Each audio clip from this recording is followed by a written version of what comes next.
You talk to your dog every single day. But what they actually hear, it's not what you think. The words matter far less than one thing you're already doing without realizing it.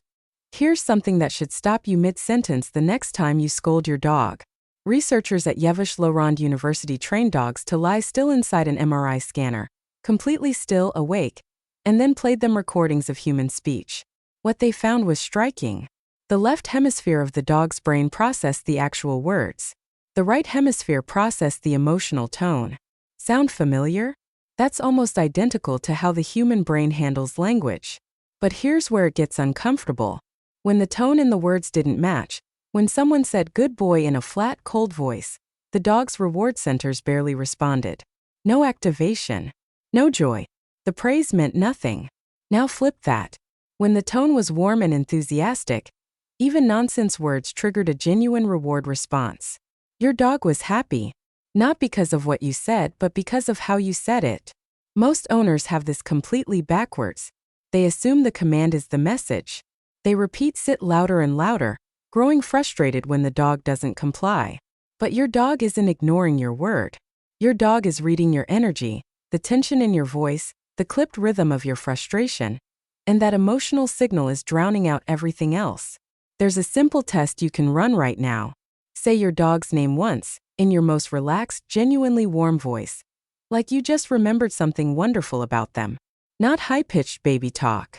Just real warmth. Watch what happens to their ears, their posture, their eyes. That response you see? That's your dog's brain lighting up. Not because of the name, because of what the name felt like. Tone isn't decoration around your words. For your dog, tone is the message. Everything else is just noise they're trying to decode on top of it. Dogs don't understand sentences, but they build something that functions remarkably like an emotional vocabulary over time. Every word you repeat in a consistent emotional context gets stored. Not as a definition the way we store words. As a feeling pattern. An association between sound and state.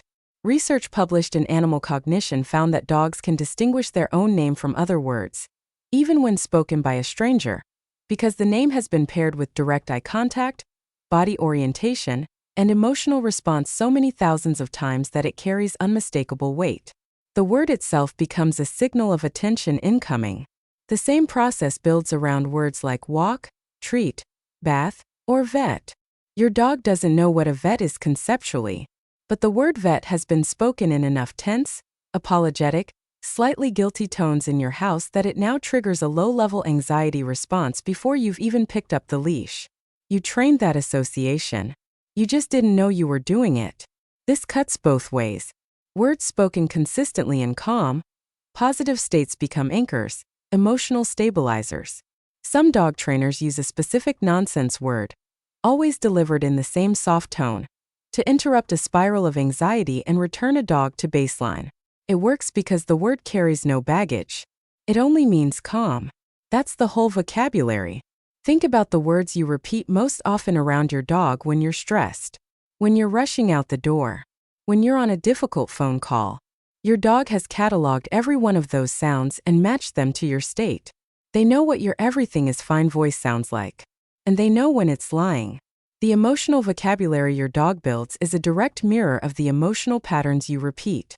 That's not poetic. That's neuroscience. Most adults feel slightly embarrassed doing it, the higher pitch, the slower rhythm, the exaggerated warmth of the way we talk to dogs. Sounds silly. Turns out, it works on a biological level that has nothing to do with silliness. Researchers at the University of York ran a study where they had people speak to dogs in two ways. Standard adult speech at normal pitch and pace, and dog-directed speech, the instinctive high-pitched, rhythmic, emotionally exaggerated version.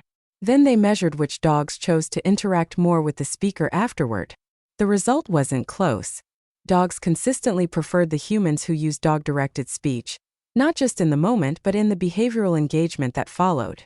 They were more alert, more responsive, more bonded. The reason goes back to frequency. High-pitched sounds in nature carry a specific meaning. Small, young, non-threatening, safe. Low-pitched, flat, clipped sounds carry the opposite. When you speak to your dog in that instinctively warm, elevated tone, you're sending a biological signal of safety and positive engagement that cuts directly through the noise of everything else happening in their environment. Slowing down matters too. Dogs process auditory information differently than humans. They catch fast speech less accurately. When you slow your rhythm and emphasize keywords by giving them their own beat, your dog's auditory system locks onto those words far more cleanly. That's why sit, said slowly with a slight pause before it lands, hits differently than sit, clipped into a rushed command. You don't have to perform it. The research shows the effect is strongest when the warmth is genuine, when you're not performing the pitch but actually feeling affection. Dogs detect the difference. The voice that tries to sound warm while feeling impatient confuses them. The voice that's genuinely glad to be talking to them? That one they trust completely. There's a direction in this relationship that most people forget entirely. Your dog isn't just receiving your communication. They're generating it constantly, and most owners walk right past it without registering a word. Dogs produce somewhere between 30 and 40 distinct vocalizations, but sound is actually one of their less precise tools. The primary language is body, the angle of weight distribution, the set of the ears, the position of the tail relative to the spine, microtension in the facial muscles around the eyes and muzzle. Researchers who study canine communication describe it as a layered broadcast system, where multiple signals run simultaneously, and the meaning is in the combination, not any single element. When your dog holds eye contact with you softly, not the hard stare of prey fixation, but a slow, relaxed gaze, that's an active choice. Studies tracking oxytocin levels found that sustained mutual gaze between dogs and their owners triggers a release of the bonding hormone in both species. Your dog is not just looking at you. They are chemically bonding with you in real time, using a tool they developed specifically for human interaction over thousands of years of domestication. The whine that sounds like complaint is often something more specific, a bid for co-regulation. Your dog feels something they can't resolve alone, and they are asking you by name essentially to be present with them.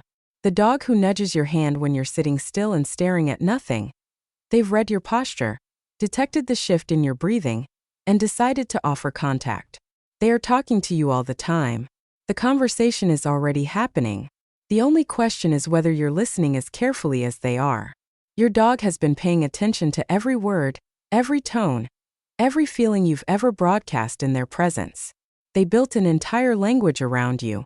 The least we can do is start paying attention back. If this changed how you see your dog, share it with someone who loves theirs.